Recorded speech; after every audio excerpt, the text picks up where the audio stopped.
soal pemaparan dari Prof. Yudo dan juga Pak Dono.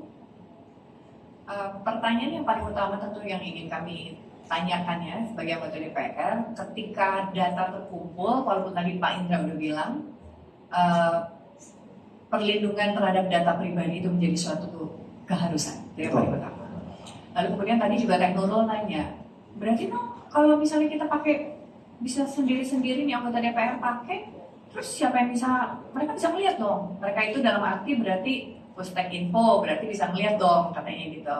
Terus setahu saya pasti ada password, saya bilang gitu kan. Dan semoga siapapun yang canggih, yang cerdas yang ada di Pustek Info tidak bisa melihat itu semua, walaupun pakai password kan kalau yang cerdas bisa aja di naon, dikunaunkeun gitunya, di crack, di naon, diretas gitu badannya, terserah gitu. Nah tentu ini menjadi sebuah kepentingan yang menyamankan anggota DPR tentang tadi kerahasiaan nama data pribadi, lalu kerahasiaan juga komunikasi ataupun apa yang dilakukan di situ. Karena yang saya tahu kan tadi juga bisa chat dengan dapil katanya ya.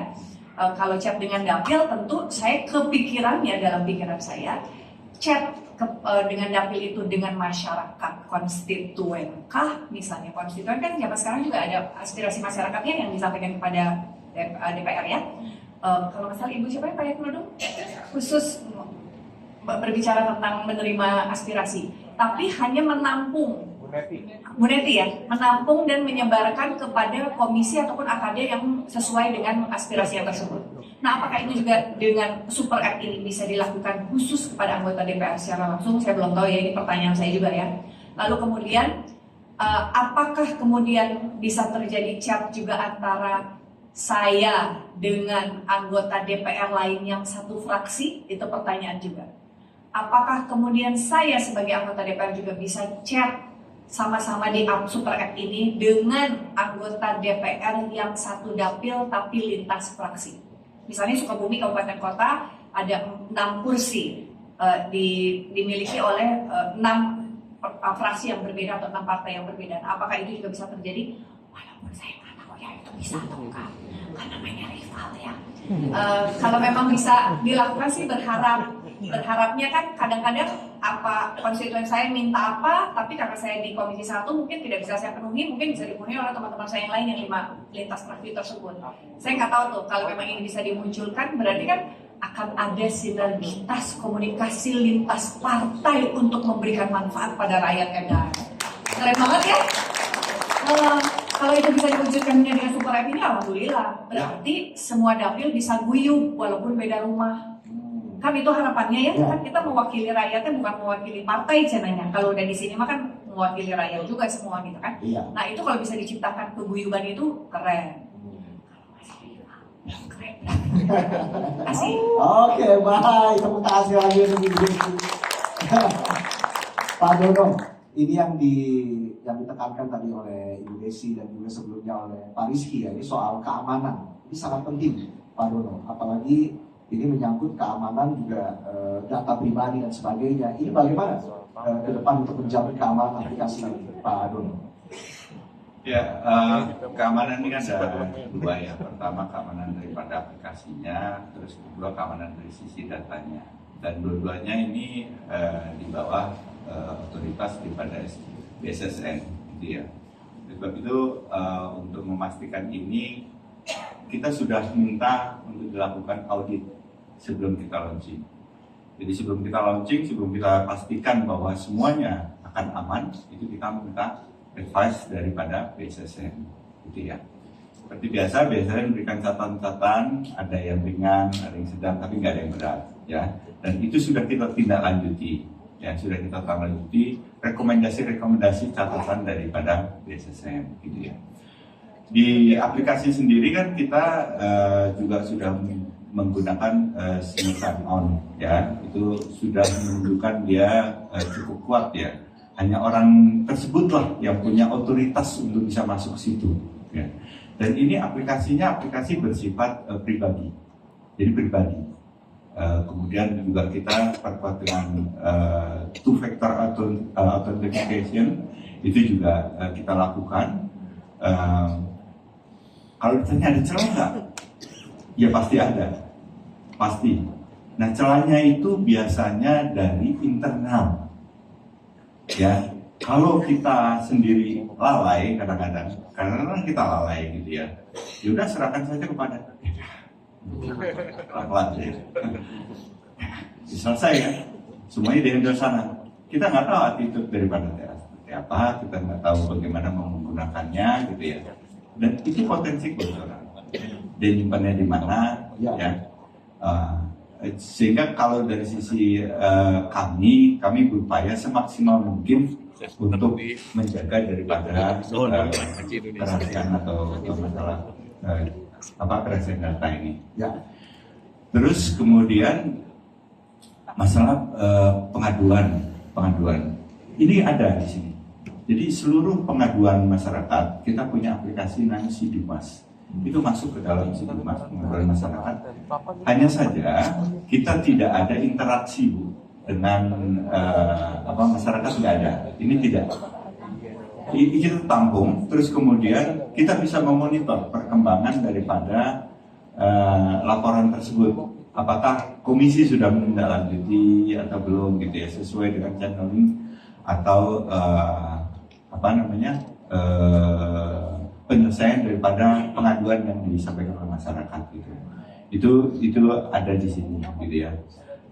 Terus kemudian yang tadi untuk chatting ya yang tertutup, ini kita buat platform yang berbeda. Kalau biasanya kan kita pakai begitu masuk ke komisi 2 atau komisi 1 bikin WA group gitu kan. Ini enggak, kita otomatis sudah buatkan. Termasuk juga untuk dapilnya Bu. Ya, dapil juga bisa share di sesuai dengan dapilnya. Misalnya Ibu Jawa Barat 4, ya udah nanti di Jawa Barat 4 itu ada grupnya sendiri. Dan daftarnya nggak perlu pakai sensor retina begitu Pak ya? Enggak, otomatis. Otomatis ya? Otomatis. Itu lagi rame tuh ya, sensor retina. Oke. Ya, itu keamanan pribadi, wah bahaya itu. Wah, berat itu. Oke, baik, tepuk tangan untuk Pak Dono. Pandangan tersendiri dari hal ini, menurut tadi pendapat dari teknisi dan juga Ya, Pak Dono. baik. Sebenarnya ada salah satu cara untuk yakin 100% aman, yaitu nggak usah connect. Karena apapun pasti nanti di situ akan ada celah-celah. Tinggal pertanyaannya adalah bagaimana kita menjaganya. Jadi nanti kalau dibawa lebih jauh ini ngomong IT emang agak ribet Mas Reza. Jadi padahal dulu ya saya kenapa masuk IT sederhana aja ya. Nanya sama waktu lulus SMA, saya tanya sama ibu saya itu kan, Bu, ngambil jurusan apa ini? Bis terserah, yang penting IT. Hati-hati.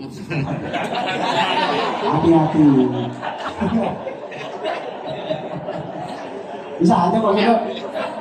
Kadang-kadang budi roasting dia. Nah, jadi artinya ya sesederhana itu aja. Tapi sekarang begini.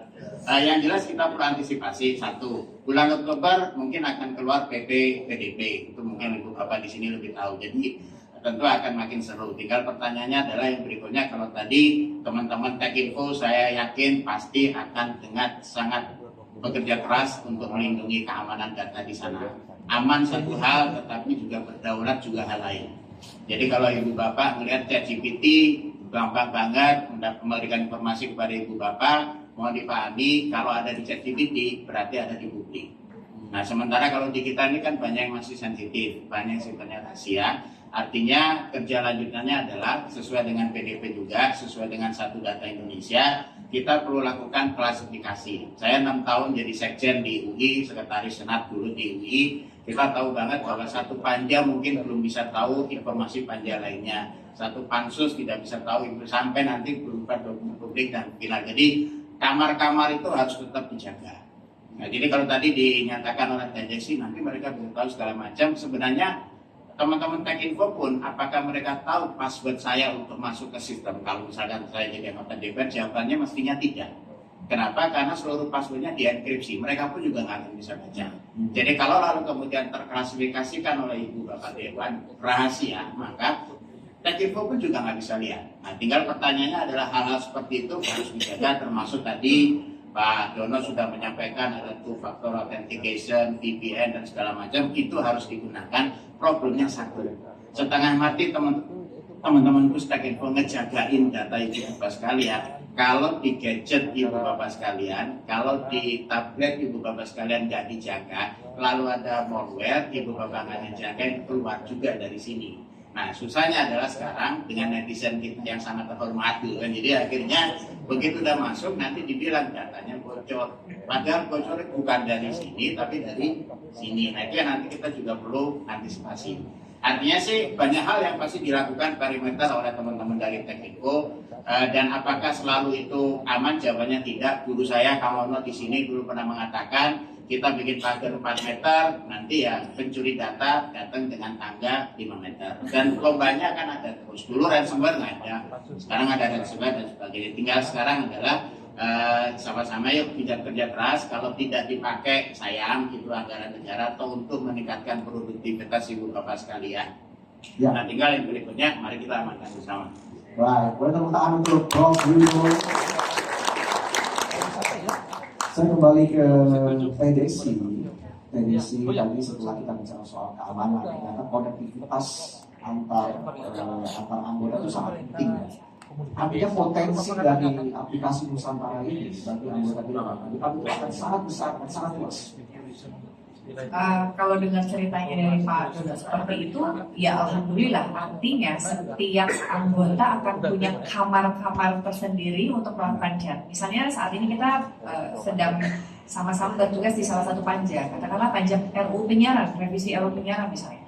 Ya kalau memang disediakan kamar untuk itu berarti kan kedepannya akan lebih memudahkan kami antar anggota panja untuk bisa berkomunikasi sebelum rapat ataupun pada saat sudah rapat tapi kemudian ada updating tertentu dari mitra kerja melalui sekretariat komisi 1 misalnya, lalu kemudian disebarkan di satu chat itu.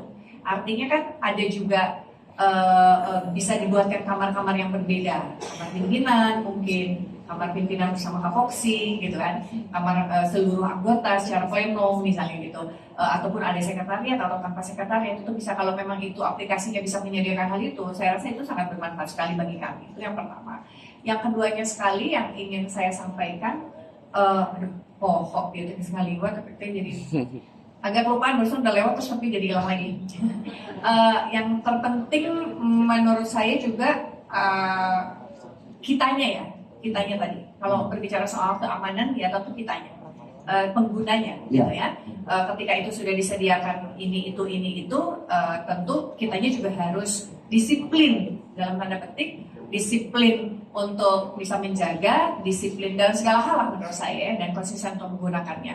Dan kalau memang ini perkembangannya akan seperti itu, bagus juga sih, berarti bisa menggantikan aplikasi-aplikasi saat ini yang digunakan oleh anggota DPR. Misalnya WhatsApp gitu, bisa digantikan ke sini lebih aman karena ini punya negara, disediakan oleh lembaga negara, apalagi gitu kan, mungkin akan lebih oke lagi gitu menurut saya ya, khusus untuk hal-hal yang beredar, informasi yang beredar di DPR ini.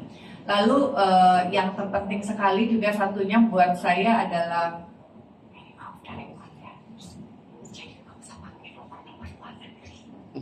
Oh gitu ya? Banyak? Tapi kamu jangan pakai loh. Kamu lihat informasi itu dari anonim ya. Jadi kamu pakai lagi. Itu menurut saya bisa, kalau memang keamanannya ternyata lebih terjaga di sini ya harus di sini, karena ini kan informasi juga informasi negara ya. Gitu. Pertanyaannya saya, kalau kita dikasih aplikasi yang super app untuk masing-masing pribadi anggota DPR, yang bayar siapa ya? Berapa besar ya? Besar data yang kita, kuota data yang bisa kita akses. Ya. Pertanyaannya Pak Dodo, emang kita punya duit Pak Dodo? Silakan dijawab Pak Dodo. Jadi kita tidak membayar aplikasinya ya, di aplikasinya didevelop oleh teman-teman sendiri. Paling nanti adalah kuota untuk penyimpanan data, itu yang terus berkembang. Tapi itu kan bisa kita coba atur agar tidak semua data harus ada di cloud-nya dia secara langsung. Nanti kan ada data aktif dan data tidak aktif gitu ya. Itu bisa kita lakukan lah pembagiannya seperti itu. Jadi kalau bayar ya Pustakinfo yang bayar nanti. Aman Bu. Clear ya? Kan atas arahan Pak Rizky sebagai ketua BRT semua kepentingan harus dipenuhi kalau untuk anggota. Pantesan kemarin transfer anggaran naik terus. Jangan-jangan karena ini nih. Pantesan kita disuruh jadi di sini, Pak. Iya. Tapi nanti yang evaluasi TDC langsung. Oh gitu ya, evaluasi. Nah, Sudah clear Teh Desi? pertanyaan satu lagi boleh ya? Boleh. Pertanyaan berikutnya, ketika anggota tersebut kemudian tidak menjadi anggota lagi, bagaimanakah rumahnya yang ada di Super App ini? Kita bisa nonaktifkan melalui admin. Ya, jadi Atau di remove gitu ya, ya. Try to be forgotten. Kemudian periode berikutnya dia ada lagi. Dihidupkan lagi, dihidupkan lagi. Baik. Dihidupkan lagi. Menurut Prof Yudo bagaimana? Prof Yudo apakah hal itu memungkinkan? Karena ini terkait dengan keamanan juga. Oh ya sangat, tapi yang jelas apapun produksi para anggota dewan semasa mereka menjadi anggota dewan kan memang harus diaktifkan. Jadi artinya sih memang teman-teman pasti akan nge-backup sehingga nanti kalaupun misalkan beliau on lagi nanti di periode-periode berikutnya itu tinggal ada arsip yang dulu ada. Tapi kayak misalkan chatting-chatting yang sifatnya personal segala macam tentu menjadi kewajiban anggota dewan kalau mau di-backup. Jadi nanti tinggal diklasifikasikan saja mana yang mau di-backup sebenarnya sebelum taruhlah berhenti menjadi anggota pasti ngisi formulir apa online kepada teman-teman sekretariat, saya sudah selesai, tolong di backup semuanya, mana yang nanti akan menjadi arsip negara, mana yang perlu diserahkan ke dia, dan mana yang bisa dihapuskan. Jadi intinya sih sebenarnya tinggal sederhana aja, tinggal bagaimana kita membentuk yang namanya masyarakat Republik Indonesia yang melek informasi, kalau disingkat jadi Marimin, ada Prof Marimin. Kalau melek informasi aman. Jadi masyarakat Indonesia melek ini informasi. terkait dengan penyebaran informasi tadi. Korban selanjutnya. Yang disampaikan oleh Pak Dono. Artinya memang ini sudah bisa menjamin keamanan dari para anggota dewan khususnya data-data pribadi. Siap. Jadi artinya kalau di dalam sistem internal iya, tetapi mohon dipahami juga kalau lalu kemudian bocornya di sini kami mawon. Jadi memang literasi penting, itu satu hal lagi itu yang memang kita harus lakukan. Baik, baik. Silakan. Maaf saya jadi banyak nanya. Ketika kita berbicara soal gercep gaspol dalam memprofile data, bahan rapat atau apapun itu yang dibutuhkan oleh anggota dewan sebagai support system, super app ini, berarti kan ada yang mengumpulkan data. Kalau tadi kan Prof bilang, dia nggak akan bisa jadi apa-apa kalau nggak ada datanya yang dikumpulin gitu kan. Nah oleh karena itu kan berarti operator-operator yang ada di Pustek Info ini menjadi core system yang siap untuk bisa gercep gaspol menurut saya. Nah itu juga kan tentu harus dipersiapkan oleh Pustek Info. Ya. Siapa yang harus memperbaharui data di masing-masing akademi dan komisi menjadi suatu catatan penting menurut saya gitu. Karena nanti kalau anggota DPR-nya nggak terupdate juga, ya apa sih, ini mereka akan tidak menggunakan hal itu lagi karena tidak terupdate misalnya. Nah ini adalah kerjasama, komunikasi, dan koordinasi adalah barang yang super mahal di Indonesia. Karena ini super app, berarti ini super mahal koordinasi. Semoga ini bisa diimplementasikan oleh saudara-saudaraku semua yang hadir di Sekjen Pustek Info khususnya, untuk kemudian bisa berkoordinasi, berkomunikasi, mengupdate data dengan AKD dan dengan komisi. Semua hal yang menjadi informasi yang tersebar itu menurut saya menjadi catatan sangat. Oke, saya juga ingin tanya tim Pustek Info apakah siap? Siap. Kurang keras suaranya. Apakah siap menghadapi tantangan tersebut? Siap. Siap edisi ya. Jadi siap-siap juga ya tim IT-nya jam 11 malam nanti ada yang WA begitu ya. Ini kok saya nggak bisa login? Gimana nih? Oh ternyata capsule-nya belum dimatiin gitu misalnya. Jadi saya. Oke, saya kembali ke Pak Dono. Pak Dono artinya memang penguatan kapabilitas SDM dan juga manajemen perubahan nanti juga menjadi fokus utama ya Pak. Jadi saya sedikit luruskan ya bahwa ini Pustek Info hanya sebagai dirijennya saja dalam hal ini ya. Tapi yang sebagai tulang punggungnya itu sebenarnya adalah teman-teman di unit-unit yang lain, gitu ya. Misalnya berkaitan dengan jadwal agenda, ya jadwal agenda yang tadi disampaikan. Ini kalau misalnya di bawahnya Bu Arin, itu nanti tidak mengupdate data jadwal agenda komisi, ya otomatis tidak update itu jadwal agenda, gitu ya. Jadi di IT kan ada di satu data itu kan ada istilah produsen data. Nah produsen datanya itu di sana gitu ya di sana. Nah, untuk supaya ini lebih bersinergi, kemarin kita sudah minta masing-masing PIC daripada masing-masing. Terus ini kita tetapkan menjadi satu tim bersama gitu ya dengan keputusan sekjen. Itu yang sudah kita lakukan. Ya. Oke, baik. Kalau begitu Prof. Yudo ini terkait dengan sama pertanyaan saya dengan Pak Dono ya. Ini soal penguatan kapabilitas SDM dan juga manajemen perubahan nanti seperti apa? Bisa Anda gambarkan? Ya, jadi seperti disampaikan oleh Pak Dono tadi, kalau kita mengacu kepada Perpres SDI, Satu Data Indonesia, Pustek Info ini tidak lebih mereka wali data. Kalau kita umpamakan di jalan, mereka itu kayak polantas yang ngatur lalu lintas data. Jadi arus informasi disingkat ARIN itu menjadi penting karena kalau misalkan karena mereka cuma mengatur arus lalu lintas informasi, maka artinya apa? Koordinasi dari masing-masing unit kerja itu menjadi penting yang tadi disampaikan oleh Teh Desi. Nah, namun demikian koordinasi itu kan core-nya dinasi. Ya. Jadi kalau lalu kemudian nasinya nggak beres, tupoksinya kagak beres, kagak tahu tugas dan tanggung jawab masing-masing, susah. Nah sekarang mari kita lihat dulu sebelum jadi Pustek Info itu dulu namanya Pusdadi. Di dalamnya ada 3 bidang data, ada lagi bidang perpustakaan, ada museum dan arsip. Jadi begitu saya diminta Pak Indra membantu, saya bilang Pak Indra kalau Teh mau ke parlemen modern nggak bisa. Urusan TI lalu kemudian dicampur perpus, dicampur museum, dicampur aja mesti fokus. Akhirnya lalu kemudian dibentuklah yang namanya Pustek Info. Sekarang baru 2 bidang. Kalau kita melihat struktur organisasinya itu miring sebelah pasti. Yang di kanan pasti akan banyak lembur daripada yang di kiri. Nah ini sedang diatur supaya nanti ada keseimbangan. Sehingga jelas siapa yang pegang data, siapa yang pegang infrastruktur, siapa yang pegang aplikasi, karir tracknya juga mesti jelas supaya nanti ahli-ahli TI yang ada di sana itu bisa mendampingi ibu bapak sekalian. Tetapi sekali lagi saya sepakat banget yang disampaikan dari koordinasi. Yang koordinasi penting sekali untuk bisa menjaga arus informasi lancar dari satu unit kerja ke unit kerja lain. Kalau enggak nanti anggota kegagalan juga di mana datanya dan sebagainya. Karena informasi yang ibu bapak sampaikan harus tepat waktu. Telat dikit susah gitu nanti buat anggota. Boleh tepuk tangan untuk Prof. Yudo.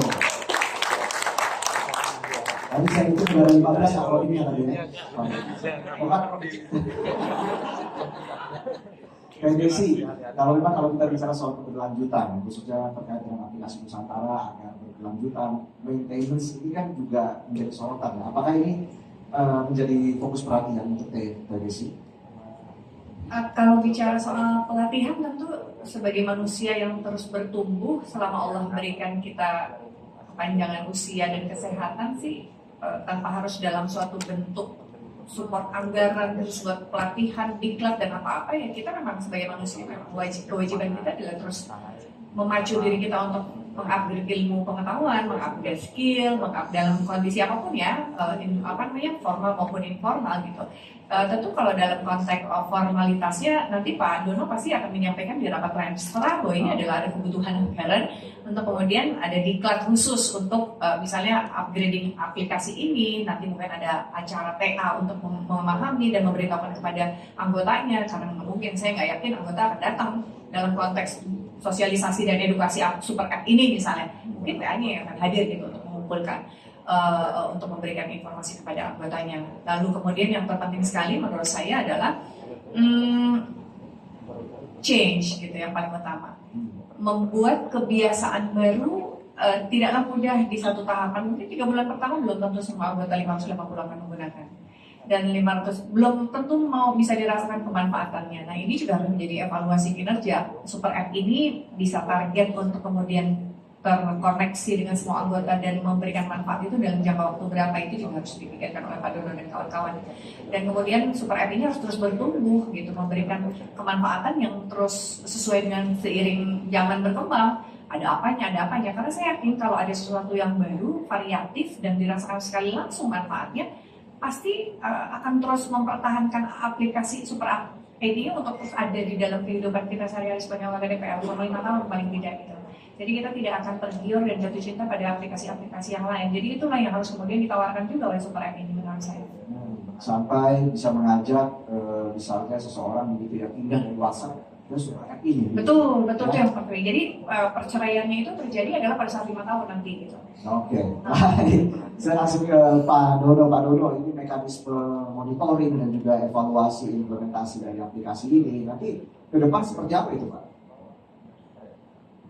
Jadi gini, untuk di tahap awal ini kita kemarin sudah menyusun satu roadmap gitu ya untuk penerapan daripada aplikasi ini. Termasuk kita mulai kemarin adalah mulai mensosialisasikan ke TA dan SA. Tapi jumlahnya kita batasi karena jumlahnya sangat, kalau misalnya 580 kali seluruh SA dan TA itu kali 7 udah 3 ribuan, itu nggak mungkin. Sebab itu kemarin kita undang adalah beberapa perwakilan. Namun demikian kita juga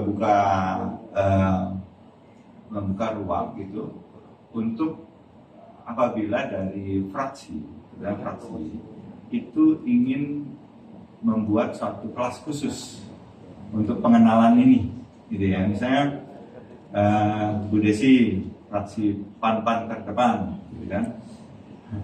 Ini gini, fraksi PAN ingin tahu mengenai penggunaan dari aplikasi ini, bisa saja nanti kita coba fasilitasi, ya kita fasilitasi. Terus kemudian selain itu juga kita nanti akan upayakan untuk menjemput bola, yaitu setiap paripurna itu kita pasang booth di depan, ya itu bagian daripada upaya kita supaya lebih banyak lagi yang mau untuk menggunakan aplikasi ini, gitu.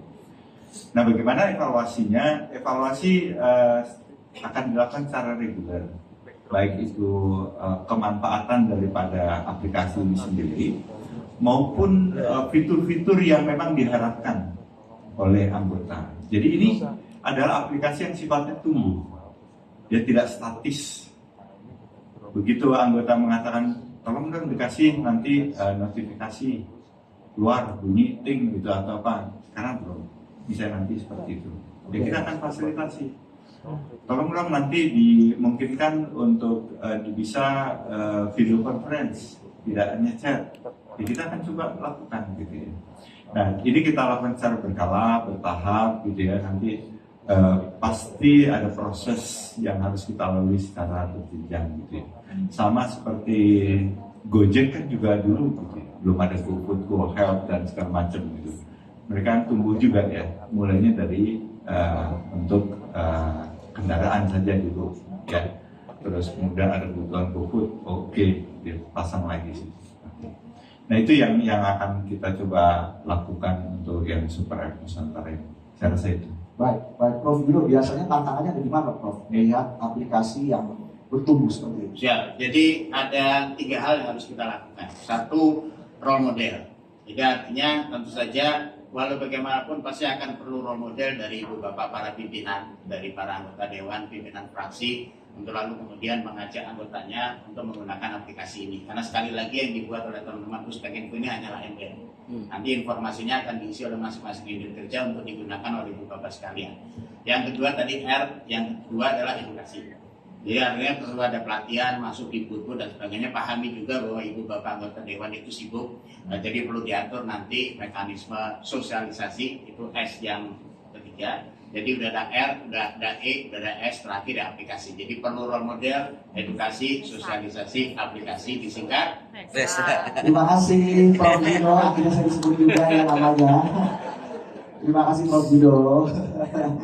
Dari Desi, apakah memungkinkan kalau fraksi meluangkan waktu untuk bisa menerima input ataupun ada sosialisasi tadi seperti yang dikatakan oleh Pak Dono? Saya rasa usulan Pak Dono sangat memungkinkan dan itu sangat efisien ya, karena lebih mudah untuk mengumpulkan ketika itu menjadi perintah fraksi.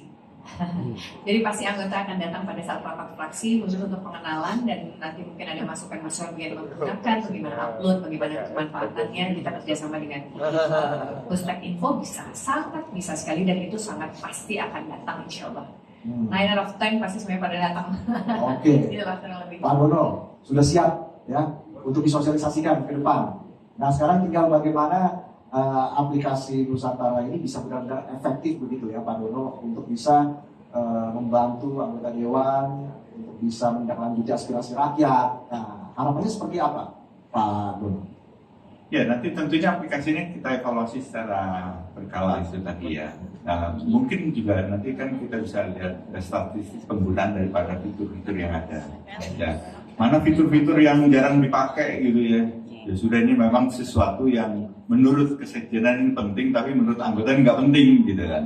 Atau sebaliknya, ada sesuatu yang penting, tapi kok belum ada gitu. Itu evaluasi reguler akan kita lakukan juga gitu ya. Termasuk masalah bagaimana kita menampilkan data ya, menampilkan data. Jadi datanya sudah oke, valid ya dan update gitu, tapi karena cara penampilannya tidak pas gitu ya, sehingga dianggap bahwa ini data kayaknya tidak memberikan informasi yang sesuai dengan kebutuhan, padahal ada di situ, hanya tampilannya karena tidak. Nah, ini juga bagian yang nanti kita coba lakukan evaluasi agar lebih efektif lagi daripada aplikasi Nusantara. Lebih efektif dan efisien pastinya ke depan. Pasti. Ya, kalau dari Prof Yudo mungkin apa sih harapan terbesar Anda untuk Ya, aplikasi Nusantara? mungkin untuk lebih ke teman-teman Pustek Info. Begitu sudah diluncurkan, siap-siap 24/7 harus siap menerima telepon atau pesan dari para ibu bapak anggota dewan. Jadi atur shift-nya. Karena pasti nanti akan ada banyak masukan, akan ada banyak juga keluh kesah, itu udah pasti. Mungkin 6 bulan pertama akan begitu. Sampai lalu kemudian aplikasinya stabil. Kalau kita kan kemarin melihat aplikasi terkait keuangan, perlu bisik-bisik kali, keuangan. Juga akhirnya juga banyak juga istilahnya kritikan dari masyarakat.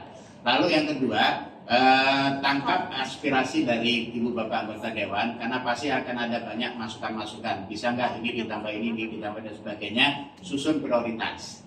Nanti yang jelas tidak ada yang tidak berubah, dan yang tidak bisa diubah cuma kitab suci gitu. Jadi artinya ya aplikasi pasti akan berubah. Bank dulu mobile apa menjadi apa dan sebagainya sama. Nanti suatu saat mungkin akan ada yang memberi masukan, Mas ikonnya nggak bisa gerak-gerak Pak. Mas ini kok temanya semuanya merah marun, nggak ada penuh warna dan segala macam, itu pasti akan masuk semuanya. Tapi soal UI UX itu soal selera. Yang penting adalah bagaimana memudahkan para anggota dewan. Dan kalau misalkan kemudian ada anggota dewan yang sangat-sangat terus kemudian sangat menggunakannya, entah itu atas perintah fraksi dan sebagainya, sesekali promosi lalu kemudian masuk ke media sosial internal, karena ini nanti akan jadi luar biasa. Bayangin kalau seluruh draft regulasi itu ada di dalam repositori ibu bapak sekalian. Bayangin kalau seluruh risalah-risalah rapat itu ada semuanya di dalam, dan kita berdaulat terhadap data. ChatGPT lokal kita itu akan jauh melebihi daripada ChatGPT yang di internet. Karena kita punya database, punya knowledge yang lebih luar biasa ketimbang mereka. Nah itu yang perlu kita jaga, kedaulatan terhadap data yang ada di sini. Karena kalau apapun yang ibu bapak sampai tanyakan di ChatGPT yang internet, kalau muncul berarti itu ada di publik. Kalau yang ini kelebihannya adalah ibu bapak punya harta karun yang luar biasa, sejarah daripada informasi yang menentukan nasib bangsa kita ke depan dan sebagainya ada di sana. Jadi ini belum yang terakhir, akan ada nanti pemanfaatan AI dan sebagainya. Sehingga nanti ya, tapi tetap saja jangan sampai ya itu menjadi tenaga AI dan sebagainya, itu juga perlu dijaga itu. Jadi mereka juga harus belajar juga untuk bisa menggunakan AI. Sehingga nanti ya TA itu adalah tenaga ahli yang dia memanfaatkan AI seperti wejangan Pak Wapres kita. Demikian. Baik. Terima kasih. Selamat untuk